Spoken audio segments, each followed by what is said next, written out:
Bismillahirrahmanirrahim. Assalamualaikum warahmatullahi wabarakatuh. Selamat pagi anak-anakku semuanya. Semoga kalian sehat selalu dan dalam lindungan Allah Subhanahu wa taala. Kembali lagi di pembelajaran biologi.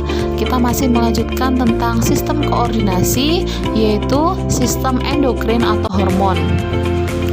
Sebelumnya kita akan belajar dulu apa itu hormon, ya. Hormon ini berasal dari kata hormasin yang berarti menggiatkan atau memacu, ya. Jadi hormon sebenarnya diperlukan tubuh dalam jumlah yang sedikit.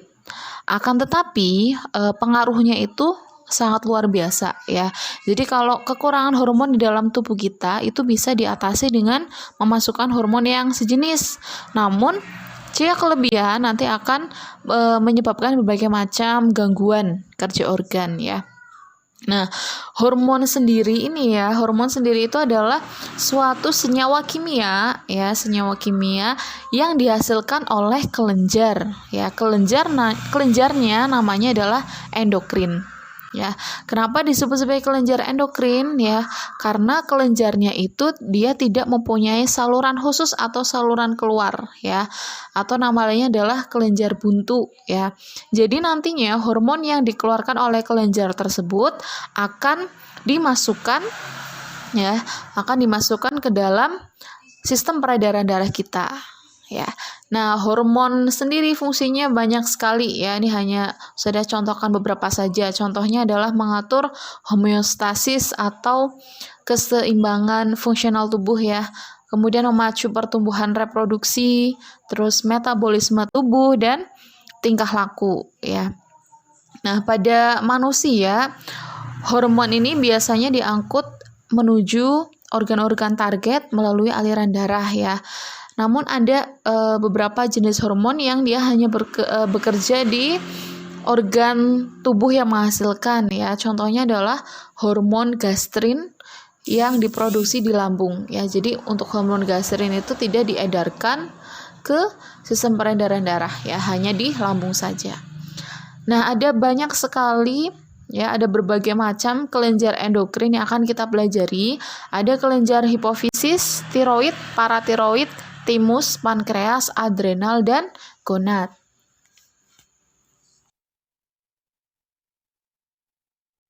Ya, kita lanjutkan. Untuk kelenjar yang pertama yaitu adalah kelenjar hipofisis, ya. Kelenjar hipofisis ini disebut juga sebagai kelenjar pituitari, ya.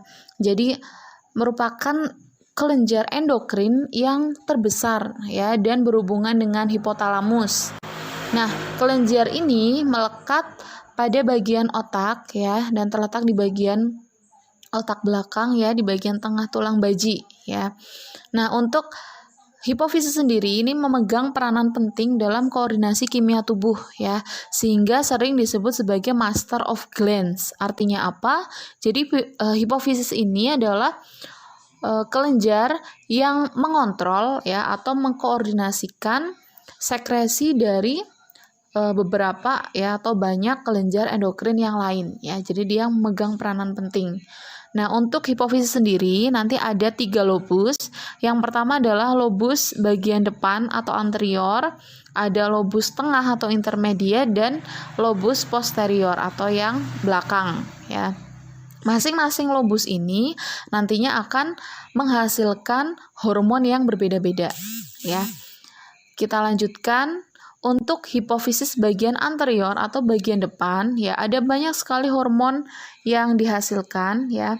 Yang pertama itu adalah hormon somatotrof atau growth hormone, ya, atau STH, ya, somatotrof. Nah, untuk somatotrof sendiri ini berfungsi sebagai pertumbuhan sel tubuh, jadi merangsang pertumbuhan sel tubuh dan anabolisme protein atau penyusunan protein, ya. Jadi apabila produksi hormon somatotrof ini berlebihan, ya, nantinya dia akan hiperfungsi. Nah, hiperfungsi ini kalau misalkan terjadi pada masa pertumbuhan, ya, atau pada masa remaja kalian, nanti akan menyebabkan pertumbuhan yang luar biasa atau disebut sebagai gigantisme, ya. Jadi terlalu tinggi dan besar ya kayak raksasa. Nah, apabila hiperfungsinya itu terjadi pada saat kalian sudah tidak mengalami masa pertumbuhan lagi ya. Ini nantinya akan menyebabkan kelainan yang disebut sebagai akromegali ya. Nah, akromegali ini jadi ada pertumbuhan yang hanya terjadi pada spot-spot tertentu saja ya. Biasanya di ujung tulang pipa. Contohnya ada penambahan di ujung tulang jari kalian ya, kemudian di dagu, terus kemudian terjadi penebalan pada tulang wajah, tengkorak, tangan, dan kaki ya. Namun sebaliknya apabila produksi hormon ini kurang ya atau hipofungsi, nantinya akan menyebabkan terhambatnya pertumbuhan ya, sehingga mengakibatkan kekerdilan atau kretinisme ya. Nah, lanjut untuk hormon yang kedua ada hormon tiroid atau TSH. Hormon tiroid atau TSH ini nanti mengontrol sekresi hormon oleh kelenjar tiroid. Ya, jadi hormon tiroid berarti dia mengontrol sekresi hormon yang dihasilkan oleh kelenjar tiroid. Ada hormon adrenokortikotropik atau ACTH nanti mengontrol sekresi dari hormon yang dihasilkan oleh korteks adrenal ya. Jadi ini adrenal ya. Kita balik lagi ya tadi, hipofisis itu adalah master of glands. Jadi dia mengontrol atau mengkoordinasikan sekresi hormon dari berbagai kelenjar ya. Yang keempat ada follicle stimulating hormone ya. Ini berfungsi pada wanita untuk merangsang perkembangan folikel ya di ovarium dan juga sekresi hormon estrogen. Pada pria ini berfungsi untuk proses spermatogenesis ya. Ada luteinizing hormone atau LH pada wanita ini berfungsi untuk proses ovulasi ya dan membentuk progesteron. Kalau pada pria ini untuk menstimulasi sel-sel interstisial ya atau sel Leydig ya di dalam testis supaya menghasilkan testosteron ya. Lanjut untuk prolaktin, hormon prolaktin ini nanti bersama dengan hormon oksitosin ya membantu kelahiran dan memelihara sekresi susu oleh kelenjar susu atau kelenjar mamae ya. Next untuk kelenjar hipofisis yang bagian kedua ya, lobus yang kedua itu adalah bagian posterior. Namun sebelumnya kenapa di sini sudah tidak menuliskan lobus tengah ya? Jadi untuk lobus tengah atau intermediate ini nantinya dia akan mengalami kemunduran ya atau rudimenter pada saat dewasa ya. Namun sebenarnya lobus tengah dari hipofisis ini fungsinya memberikan atau mensekresikan hormon yang namanya melanotropin ya. Melanotropin ini akan memberikan pigmen warna pada kulit ya. Jadi semakin banyak melanosit yang diproduksi nanti kulit seseorang itu akan semakin hitam seperti itu. Kita lanjutkan ya, ada hormon yang dihasilkan oleh posterior hipofisis. Yang pertama adalah hormon oksitosin ya. Jadi ada beberapa fungsi dari hormon oksitosin. Yang pertama dia nanti merangsang kontraksi otot polos ya pada organ-organ dalam. Contohnya kayak usus ya, kantung urin ya. Kemudian untuk membantu kontraksi rahim juga pada saat melahirkan ya, dan juga merangsang ini ya tadi merangsang kelenjar susu ibu ya untuk menghasilkan air susu ya. Next yang terakhir ada hormon ADH atau antidiuretik hormon ya atau vasopresin. Jadi hormon ADH ini sudah kalian pelajari ya di sistem ekskresi. Fungsinya adalah untuk menurunkan volume urin ya dan meningkatkan tekanan darah dengan cara menyempitkan pembuluh darah ya, karena hormon ADH ini akan merangsang penyerapan urin ya di saluran ginjal seperti itu. Jadi apabila hormon ini sedikit berarti terjadi gangguan pada penyerapan atau reabsorpsi ya, sehingga orang itu akan menyebabkan diabetes insipidus ya. Jadi sering terjadinya pengeluaran urin seperti itu. Untuk kelenjar endokrin yang kedua yaitu adalah kelenjar tiroid atau kelenjar gondok ya. Sebelumnya kalian harus tahu dulu untuk letaknya. Kelenjar tiroid itu terletak di sebelah kanan dan kiri ya trakea ya, daerah faring ya, di sini di kanan dan kiri dia membentuk seperti perisai ya, seperti perisai. Nah, untuk kelenjar tiroid nanti akan menghasilkan 3 hormon. Yang pertama adalah tiroksin, yang kedua adalah triodotironin, dan yang ketiga kalsitonin. Adapun fungsi dari hormon tiroksin dan triodotironin atau T4 ini ya. Jadi mereka berfungsi untuk mengatur metabolisme tubuh, pertumbuhan dan perkembangan, begitu juga dengan kegiatan sistem saraf ya. Nah, untuk tiroksin dan triodotironin ya, ini apabila terjadi kelebihan atau kekurangan juga sama ya seperti hormon yang lain ya. Kalau kelebihan hormon ini nanti menyebabkan peningkatan laju metabolisme ya. Dikenal sebagai morbus Basedowi ya. Jadi gejalanya itu seperti gugup ya, kemudian nadinya cepat, nafasnya cepat ya, tidak beraturan, kemudian mulutnya menganga ya, kemudian bola matanya itu melotot. Nah, kalau kelebihan hormon ini itu pada anak-anak ya, nantinya karena dia berfungsi untuk pertumbuhan juga, jadi akan mengakibatkan gigantisme ya. Kalau misalkan kekurangan hormon ini ya pada anak-anak akan menyebabkan kekerdilan atau kretinisme ya. Namun pada saat terjadi di orang dewasa nanti akan menyebabkan yang namanya myxedema ya. Jadi myxedema ini laju metabolismenya rendah ya. Jadi mudah sekali terjadi obesitas ya. Nanti terjadi kegemukan yang luar biasa dan biasanya kecerdasannya itu menurun ya. Hormon yang lain itu adalah kalsitonin. Kalsitonin ini berfungsi untuk menurunkan kadar kalsium dalam darah ya, dan dengan cara mempercepat penyerapan kalsium oleh tulang ya. Jadi untuk membuat hormon tiroksin ini adalah dengan ini ya diperlukan yodium ya. Jadi dalam keadaan yang biasa itu yodium ini bisa diperoleh dari air atau makanan yang kalian makan ya.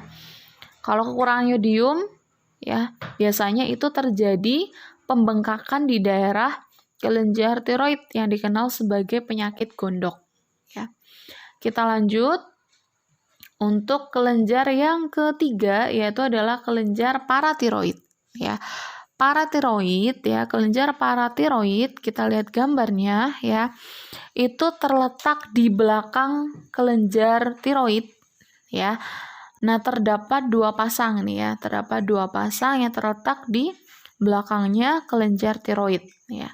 Adapun hormon yang dihasilkan oleh kelenjar paratiroid ini adalah hormon paratormon ya. Jadi paratiroid hormonnya adalah paratormon. Fungsi dari paratormon ini dia berfungsi merangsang pengeluaran kalsium ya dari dalam tulang dan mengatur kadar kalsium dalam darah ya. Ini maaf ada suara burung ya sebagai background ya.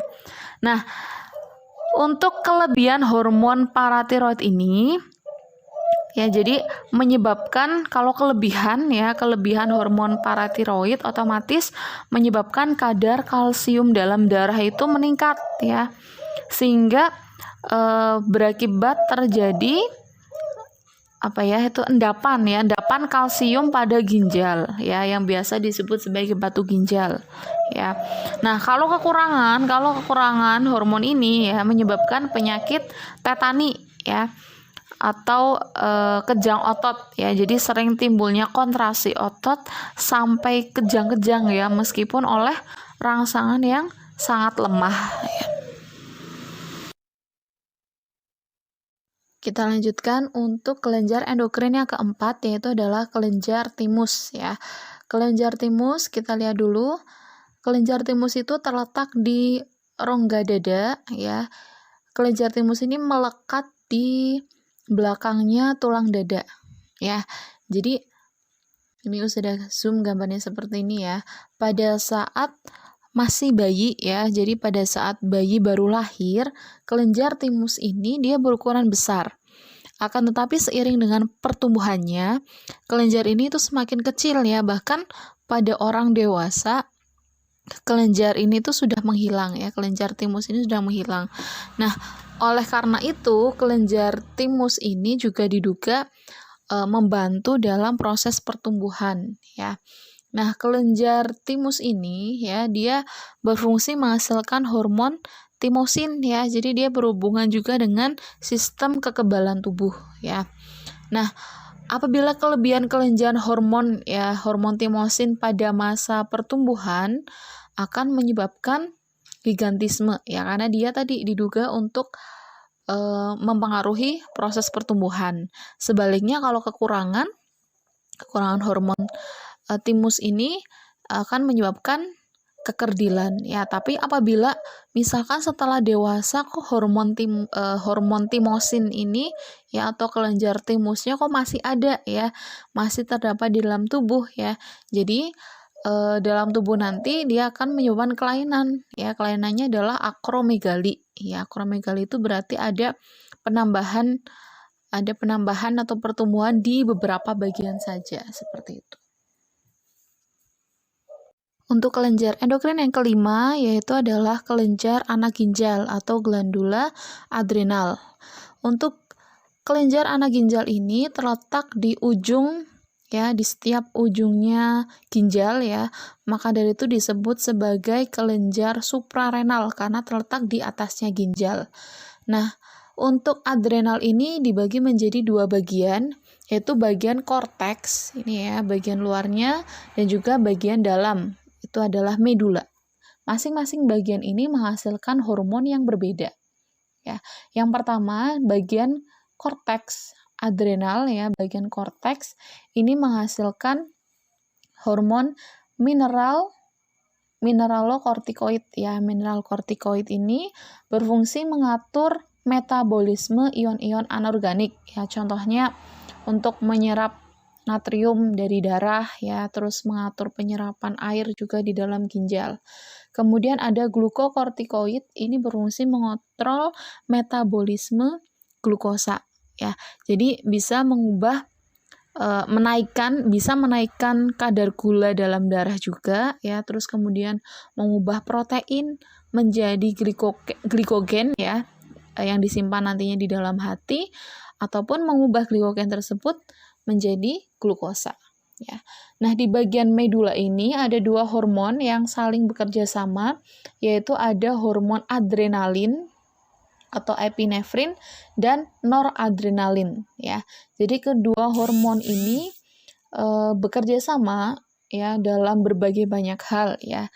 Jadi intinya untuk hormon adrenalin dan noradrenalin ini dia nanti untuk respon terhadap stres ya, terhadap stres di tubuh kita, terus juga kemudian untuk meningkatkan tekanan darah ya, kemudian juga untuk menimbulkan jantung itu berdebar dengan kencang ya, terus juga untuk bisa juga untuk mengendurkan atau melebarkan otot-otot polos ya di bagian batang tenggorokan ya.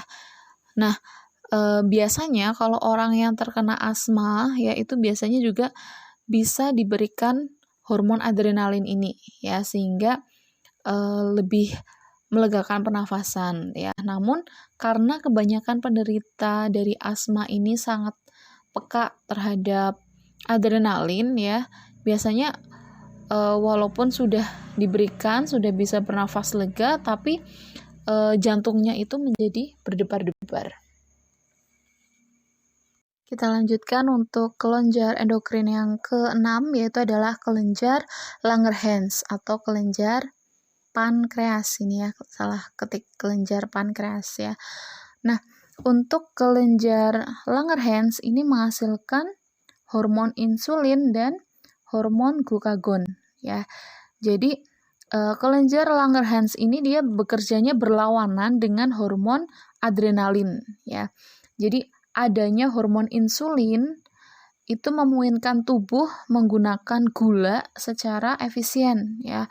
Jadi meningkatkan kemampuan enzim untuk mengubah glukosa menjadi glikogen ya, kemudian meningkatkan cadangan ya atau simpanan glukosa di dalam hati, serta menyediakan glukosa bagi sel-sel tubuh yang lain ya. Jadi insulin ini berfungsi mengubah gula darah atau glukosa menjadi gula otot atau glikogen di hati. Kalau glukagon itu berfungsi mengubah glikogen menjadi glukosa ya. Nah, apabila kekurangan hormon insulin ini akan menyebabkan kelainan yang disebut sebagai kencing manis ya atau diabetes mellitus ya. Ditandai dengan naiknya kadar gula darah ya sehingga sebagian gula itu akan dibuang melalui urin ya. Biasanya penderita itu akan karena mengalami kekurangan gula ya sehingga tubuhnya menjadi lemas, kemudian sering merasa haus ya karena memang pembuangan urinnya tuh banyak ya. Terus nafsu makannya bertambah karena merasa selalu lapar ya karena energi yang dihasilkan itu berkurang ya. Nah, untuk mencukupi kekurangan glukosanya ini ya kemungkinan terjadi perombakan protein dan lemak ya, zat selain karbohidrat itu dirombak menjadi glukosa ya. Namun hati-hati kalau misalkan ini juga ya yang sering diet karbo juga hati-hati ya. Apabila pencernaan lemak ya terjadi secara cepat, itu nanti akan menyebabkan penumpukan senyawa keton ya, senyawa keton. Jadi senyawa keton ini bersifat racun ya. Jadi kalau terkumpulnya senyawa keton dalam darah ini nanti dia bisa menyebabkan asidosis ya, asidosis atau keasaman darahnya tuh meningkat ya. Jadi bisa menjadikan kronis, ini hati-hati ya. Bisa juga terjadi komplikasi juga pada jantung dan ginjal ya. Nah, pada penderita diabetes mellitus ini dapat hidup normal ya apabila dilakukan pengobatan secara teratur, misalkan hormon insulin itu juga bisa. Untuk kelenjar endokrin yang terakhir itu adalah kelenjar gonad atau kelenjar kelamin ya. Ada dua kelenjar kelamin yaitu testis dan ovarium ya.